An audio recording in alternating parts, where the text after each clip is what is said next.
Hello everyone, welcome back to the channel. इस video में quarterly और मंथली जीएसटी-R1 एक साथ कैसे फाइल करते हैं समझने वाले हैं, सीखने वाले हैं। और रिसेंटली जीएसटी में कुछ इंपॉर्टेंट चेंजेस भी हो रखे हैं जिसे कि जीएसटी रिटर्न्स फाइल करते समय आपको ध्यान में रखना जरूरी है। तो सबसे पहले क्वार्टरली जीएसटी-R1 कैसे फाइल करते हैं, तो यहाँ पर आपको जीएसटी पोर्टल पे लॉगिन कर लेना है। यहाँ पे रिटर्न डैशबोर्ड पे आपको चले आना है और यहाँ पर आपको फाइनेंशियल ईयर 25-26 सेलेक्ट करना है। क्वार्टर यहाँ पर आपको जुलाई, अगस्त, सितंबर का क्वार्टर सेलेक्ट करना है और यहाँ पे पीरियड आपका सितंबर ये बाय डिफॉल्ट आएगा क्योंकि आप सितंबर मंथ की ही रिटर्न्स को आप अक्टूबर में फाइल कर रहे हो। अब यहाँ पे आप लोग की क्वेरीज ये आती है कि सर जो जुलाई, अगस्त, सितंबर का क्वार्टर है उसमें जुलाई और अगस्त में जो हमने सप्लाई की हुई है और उसका प्रॉपर हमने इनवॉइस भी जनरेट कर रखा है, लेकिन जीएसटी पोर्टल पे हमने आईएफएफ के थ्रू उसे रिपोर्ट नहीं किया हुआ है, तो क्या हम सितंबर मंथ में उसे ऐड कर सकते हैं? ऑफ कोर्स आप ऐड कर सकते हैं, लेकिन एक जेन्युइन प्रैक्टिस यही होनी चाहिए कि यदि आपका जुलाई और अगस्त में सप्लाई हो चुकी है और आपने इनवॉइस भी काट दिया है तो आप उसको आईएफएफ के थ्रू रिपोर्ट कर दीजिए, जिससे कि जो आपकी सामने वाली पार्टी रेसिपिएंट है वो आईटीसी क्लेम कर सके, उसके ऊपर टैक्स लायबिलिटी की जो बर्डन है वो कम से कम हो सके। अदरवाइज यदि आपने मिस कर दिया है तो आप जुलाई और अगस्त का यहाँ सितंबर में रिपोर्ट कर सकते हैं। तो यहाँ पे आपको सर्च पे क्लिक करना है और इसके बाद आपको यहाँ पे प्रिपेयर ऑनलाइन पे जाना है। जुलाई, अगस्त, सितंबर में आपकी B2B वाली भी सप्लाई होगी, B2C लार्ज भी हो सकती है, B2C अदर्स भी हो सकती है। अब B2C लार्ज इनवॉइसेस का मतलब होता है कि आप इंटर स्टेट सप्लाई किए हुए हैं मोर देन 1 लाख रुपीस की किसी पर्टिकुलर पर्सन को जो कि जीएसटी में अनरजिस्टर्ड है। तो मोर देन 1 लाख की जो इनवॉइसेस होती हैं वो B2C लार्ज में आपको रिपोर्ट करनी है। और इसके अलावा लेस देन 1 लाख रुपीस है या फिर इंट्रा स्टेट आपकी सप्लाई है तो उन सभी इनवॉइसेस को आप B2C अदर्स में रिपोर्ट कर सकते हैं। ठीक है, तो यहां पर B2B के लिए आपको इस पे क्लिक करना है। यहां पे आपको ऐड रिकॉर्ड पे जाना है। यहां पे दोस्तों आपको पार्टी का जीएसटी नंबर इंटर करना है। जैसे जीएसटी नंबर यहां अपडेट करेंगे पार्टी का नाम आ जाएगा। यहां पे आपको इनवॉइस नंबर इंटर करनी है और यहां पे इनवॉइस की डेट इंटर करनी है। अब देखिए जीएसटी में जो इंपॉर्टेंट चेंजेस हुआ है सितंबर मंथ में कि 22 सितंबर के पहले जो आपने इनवॉइसेस जनरेट की हुई है, सेम पार्टी है, सेम एचएसएन कोड है, सेम प्रोडक्ट है दोस्तों, उसकी रिपोर्टिंग आपको अलग करनी है। और जो 22 सितंबर या उसके बाद जो आपने सप्लाई की हुई है सेम पार्टी को, same HSN code, same product, उसकी रिपोर्टिंग आपको अलग करनी है। ऐसा इसलिए है क्योंकि जीएसटी के रेट्स क्या हो चुके हैं, कम हो चुके हैं। अब मान लीजिए कि 22 सितंबर के पहले आपकी कोई सप्लाई थी जो 12% की थी, अब वो 5% में आ चुका है 22 सितंबर उसके बाद, तो आपको दोनों ही रेट की अलग अलग रिपोर्टिंग यहाँ पे करनी है। इसके बाद टोटल इनवॉइस वैल्यू आपको एंटर करनी है। टोटल इनवॉइस वैल्यू में ध्यान रखिए कि टैक्सेबल वैल्यू और साथ में जो आपने जीएसटी चार्ज किया हुआ है दोनों को प्लस करके आपको यहाँ पे एंटर करना होता है। इसके बाद आपको यहाँ पे प्लेस ऑफ सप्लाई सेलेक्ट करना है। तो जैसे यहाँ पे जीएसटी नंबर आप एंटर करेंगे प्लेस ऑफ सप्लाई ऑटोमेटिकली ले लेता है और यहाँ पे इंट्रा स्टेट भी ये आ जाता है। तो आपकी सप्लाई यदि इंट्रा स्टेट होगी तो इंट्रा स्टेट लिख के आएगा, इंटर स्टेट होगा तो इंटर स्टेट लिख के आएगा। और यहाँ पर आपको ये जीएसटी के रेट्स दिए हुए हैं, तो आपने अपने इनवॉइसेस में जिस भी रेट का प्रोडक्ट आपने काटा हुआ है वो प्रोडक्ट आपको यहाँ पे उसी रेट के सामने अपडेट करनी है। ठीक है, जैसे मान लीजिए कि आपने 18% वाला प्रोडक्ट सप्लाई किया हुआ है तो उसकी टैक्सेबल वैल्यू आपको यहाँ पे इंटर करनी है और ये जीएसटी का रेट्स ऑटोमेटिक कैलकुलेट कर देगा। इसके बाद आपको यहाँ पे सेव पे क्लिक करना है, ये इनवॉइस आपकी सेव हो जाएगी। अब मान लीजिए कि यहाँ पे कोई 12% वाला प्रोडक्ट आपने 22 सितंबर के पहले सेल किया हुआ था तो उसकी रिपोर्टिंग आपको यहाँ पे अलग करनी है। अब 22 सितंबर के बाद क्या हुआ कि ये जो प्रोडक्ट है वो 5% में आ चुका है। ठीक है, प्रोडक्ट भी सेम है, एचएसएन कोड भी सेम है, पार्टी भी सेम है, तो उस केस में आपको यहाँ पे रिपोर्टिंग अलग अलग करनी पड़ेगी और यहाँ पे आपको सेव पे क्लिक करना। आप जैसे ही सेव पे क्लिक करेंगे और बैक आएंगे तो ये आपकी इनवॉइस यहाँ पे ऐड हो जाएगी और इसके बाद आपको यहाँ पे बैक पे आना है।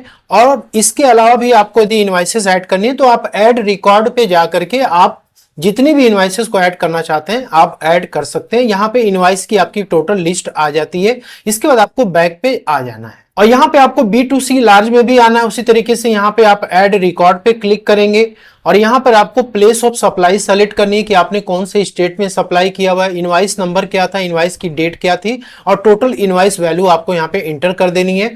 और यहाँ पे रेट दिया हुआ है, जिस भी रेट का आपने प्रोडक्ट सप्लाई किया हुआ है इंटर स्टेट में, आपको यहाँ पे टैक्सेबल वैल्यू इंटर करनी है, जीएसटी के रेट्स आ जाएंगे। और इसके बाद दोस्तों यहाँ पे आपको क्या करना है, सेव पे क्लिक करना है। तो ये आपकी B2C लार्ज वाली भी इनवाइसेस क्या हो जाएगी, सेव हो जाएगी। यहाँ पे आपकी इनवाइसेस की डिटेल आ जाएगी। इसके अलावा भी यदि आपको ऐड करना है तो फिर ऐड रिकॉर्ड पे जाके आप ऐड कर सकते हैं। फिर आपको बैक पे आना है और यहाँ पे दोस्तों B2C अदर्स में आपको आ जाना है। तो यहां पर चाहे इंटर स्टेट हो या इंट्रा स्टेट हो, इंटर स्टेट के केस में लेस देन 1 लाख रुपीस की सप्लाई है अनरजिस्टर्ड पर्सन को, या फिर इंट्रा स्टेट के केस में दोस्तों जितने भी अनरजिस्टर्ड पर्सन को आपने सप्लाई किया सबकी टोटलिंग आपको कर लेनी है। और टोटल करने के बाद आपको यहाँ पे क्या करना है, ऐड रिकॉर्ड पे जाना है। यहाँ पे आपको प्लेस ऑफ सप्लाई सेलेक्ट करनी है, ठीक है। और इसके बाद आपको टैक्सेबल वैल्यू यहाँ पे इंटर करना है और देन आपको यहाँ पे रेट सेलेक्ट करना है। इसके बाद आपको यहाँ पे सेव पे क्लिक करना है। यहाँ पे दोस्तों आपकी इनवाइसेस B2C वाली सेव हो जाएगी और इसके बाद आपको यहाँ पे बैक पे चले आना है। इसके बाद आपको यहाँ पे टेबल नंबर 12 में जो आपने यहाँ पे B2B सप्लाई की हुई है या B2C की हुई है, आपको HSN वाइज समरी भी देनी कंपलसरी। इस पे आपको क्लिक करना है। B2B सप्लाई के लिए आपको तो कंपलसरी है यहाँ पे HSN कोड देना। यदि दोस्तों 5 करोड़ तक आपकी टर्नओवर है तो 4 डिजिट का HSN कोड इंटर करना मैंडेटरी है। 5 करोड़ के ऊपर है तो 6 डिजिट का HSN कोड इंटर करना कंपलसरी है, ठीक है। तो यहाँ पे क्या है ना कि आपके केस में जो भी HSN कोड होगा जो आपने इनवाइस पे मेंशन किया होगा, आप यहाँ पे इंटर करोगे। अब जैसे यहाँ पे एग्जांपल के लिए हमने एक HSN कोड डाल दिया, तो आप जैसे इसको ऐड करोगे ना, डिस्क्रिप्शन आ जाएगा और यहां पर आपके इनवाइसेस में क्या डिस्क्रिप्शन है वो आप यहां पे डाल दो, ठीक है। इसके बाद आपको यहां पे UQC में सेलेक्ट करना है कि नंबर में है, पीसेस में है, जो प्रोडक्ट आपने सेल की हुई है। यहाँ टोटल क्वांटिटी जो इनवाइस में आपके मेंशन है, टोटल टैक्सेबल वैल्यू उसकी कितनी है, यहाँ पे आपको रेट सेलेक्ट करना है। इसके बाद इंटर स्टेट के लिए आपको इंटीग्रेटेड टैक्स में अमाउंट इंटर करना है। इंट्रा स्टेट है तो CGST का अलग अमाउंट डालोगे आप, SGST का अलग डालोगे।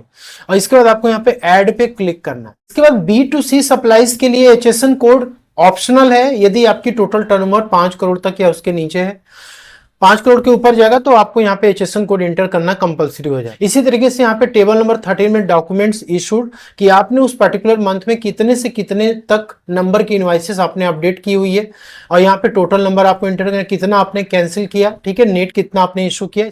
अपडेट करने के बाद आपको यहाँ पे सेव पे क्लिक करना है और इसके बाद आपको यहाँ पे जनरेट समरी पे आपको क्लिक करना है। और यहाँ पे ये जो आपको रिफ्रेश बटन दिख रहा है इस पे आपको क्लिक करना है। और यहाँ पे देखिए आपको ये वार्निंग मैसेज दे रहा है कि HSN wise B2C supplies are not reported in table number 12, do you want to proceed further. तो B2C के केस में ऑप्शनल है, आप इसको कर भी सकते हो, नहीं भी कर सकते हो, depending upon your total turnover. यहाँ पे यस पे आपको क्लिक करना है, फिर से आपको रिफ्रेश पे क्लिक करना है और यहाँ पे आपको प्रोसीड टू फाइल समरी पे आपको क्लिक करना है। यहाँ पे आपकी पूरी GST वाली समरी आ जाएगी जो आपने इनवाइसेस वगैरह अपडेट की हुई है। और यहाँ पे आप चाहें तो इस समरी को आप डाउनलोड कर सकते हैं। इसके बाद आपको फाइल स्टेटमेंट पे क्लिक करना है। इसके बाद आपको इस बॉक्स को चेक करना और यहाँ पर आपको ऑथराइज सिग्नेटरी सेलेक्ट करना। आप DSC के थ्रू भी इसको फाइल कर सकते हैं, विदाउट DSC भी कर सकते हैं। फाइल विद EVC पे आपको क्लिक करना है, यहाँ पे OTP जाएगी, OTP इंटर करिए, वेरीफाई पे आपको क्लिक करना है। दोस्तों वेरीफाई पे जैसे आप क्लिक करते हैं आपकी GSTR1 यहाँ पे सक्सेसफुली फाइल हो जाती है। अब इसके बाद मंथली GST रिटर्न फाइल करने के लिए आपको रिटर्न डैशबोर्ड पे क्लिक करना है। यहाँ पे आपको पीरियड सेलेक्ट करना है।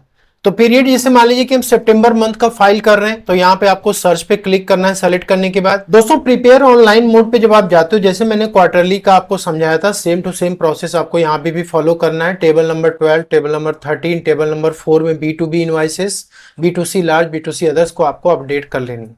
लेकिन यदि आपकी नंबर ऑफ इनवाइसेस बहुत ज्यादा है और आप मैनुअल बेसिस पे इसको एंटर नहीं करना चाहते हैं, आप किसी सॉफ्टवेयर के थ्रू अपना बुक्स ऑफ अकाउंट्स मेंटेन करते हैं, वहां से आपने GSTR1 की JSON फाइल आपने जनरेट की हुई है, तो आप ऑफलाइन मोड में आप अटैच कर सकते हैं इनवाइसेस को, आप फाइलिंग कर सकते हैं। यहाँ पे आपको प्रिपेयर ऑफलाइन पे जाना है। यहाँ पे दोस्तों चूज फाइल पे आपको क्लिक करना है। जो जेसन फाइल आपने पहले से सेव की हुई, यहां से आपको इसको सेलेक्ट करना, देन आपको ओके पे क्लिक करना है। तो आपकी जो जेसन फाइल होगी वो यहाँ पे ऐड हो जाएगी, यहाँ पे प्रोसेस्ड आपको शो करेगा। देन आपको बैक टू फाइल रिटर्न्स पे आना है और यहाँ पर आपको अगेन ये पीरियड सेलेक्ट कर लेना है। ठीक है, सितंबर मंथ की हम लोग फाइल कर रहे हैं। यहाँ पे दोस्तों प्रिपेयर ऑनलाइन पे फिर से आपको जाना है। तो आपने जो भी इनवाइसेस ऑफलाइन मोड में ऐड की थी, आप देख सकते हो यहाँ पे सारी की सारी इनवाइसेस यहाँ पे आ चुकी हैं। इसके बाद यहाँ पे B2C अदर्स में भी था, इसमें भी ऐड हो गया। क्रेडिट नोट और डेबिट नोट भी था, ये भी आ गया। HSN वाइज समरी भी आ चुकी है और कितने डॉक्यूमेंट्स इशूड हुए ये भी आ चुके। अब आपको यहाँ पे जनरेट समरी पे आपको क्लिक करना है, देन आपको यहाँ पे रिफ्रेश कर देना है इसको और इसके बाद आपको प्रोसीड टू फाइल पे आपको क्लिक करना है। अगेन ये समरी आ जाएगी जैसे कि अभी B2C के केस में आया था और यहाँ पे आपको फाइल स्टेटमेंट पे क्लिक करना है। यहाँ पे दोस्तों समरी जनरेट हो जाएगी और इसके बाद आपको फिर से यहाँ पे डाउन पे आ जाना है, फाइल स्टेटमेंट पे आपको क्लिक करना है और यहाँ पर आपको इस बॉक्स को चेक कर देना है। देन आपको ऑथोराइज सिग्नेटरी पे सेलेक्ट करना है। यहाँ पर यदि आपका DSC नहीं है तो आप फाइल विथ EBC पे क्लिक करेंगे, DSC है तो आप फाइल विथ DSC पे क्लिक करेंगे। यहाँ पे प्रोसीड पे आपको क्लिक करना है। DSC आप अपना अटैच कर लीजिए और M साइनर यूटिलिटी से आप इसको अटैच कर लेंगे। यहाँ पर आपको सेलेक्ट करना है, देन आपको साइन पे क्लिक करना है और यहाँ पे दोस्तों आपको पिन नंबर इंटर करना है। इसके बाद आपको यहाँ पे लॉगिन पे क्लिक करना है और ये GST रिटर्न हमारी फाइल हो चुकी है। और जो मंथली GST रिटर्न है इसकी लास्ट डेट 11 अक्टूबर है। तो आप मेक श्योर करें कि अपने रिटर्न्स को आप टाइम लिमिट के अंदर फॉलो करें। वीडियो पसंद आए तो इसे लाइक शेयर जरूर करिए।